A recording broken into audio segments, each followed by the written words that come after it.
Rescue Mission spectacular Live. views of our Crew 9 astronauts and zero-G indicator up in orbit. Human spaceflight has come so far in the last 5 years with Dragon. Since Demo 2 in May of 2020, SpaceX's Dragon fleet has launched a total of 54 crew members to space, 34 on behalf of NASA and their partners, and 20 commercial astronauts, including the first 2 all-civilian missions to space and the first 3 all-private passenger missions to the International Space Station.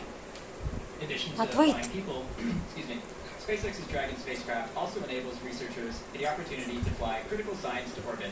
And that's just like what we saw with the 3 investigations that NASA's Human Research Program flew on Polaris Dawn. So far, SpaceX and Dragon have carried over 1,000 research experiments to and from low Earth orbit, both to the International Space Station and on our free flyer missions as well. From DNA sequencing to 3D printing, studies enabled by Dragon and the International Space Station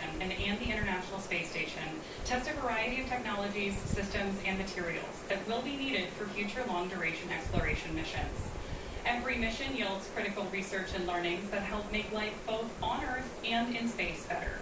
And flights like today's help us continue to lay this foundation for our future among the stars and continue our mission to make life multiplanetary. But for now, we'll be signing off from SpaceX, and we're going to send you back over to NASA. But before we go, we do want to thank NASA for entrusting us with today's mission. And of course, thank you to all of the viewers for being here with us today. Yeah, it was a really special mission. It was fantastic to see now 2 new crew members in orbit and on the way to the International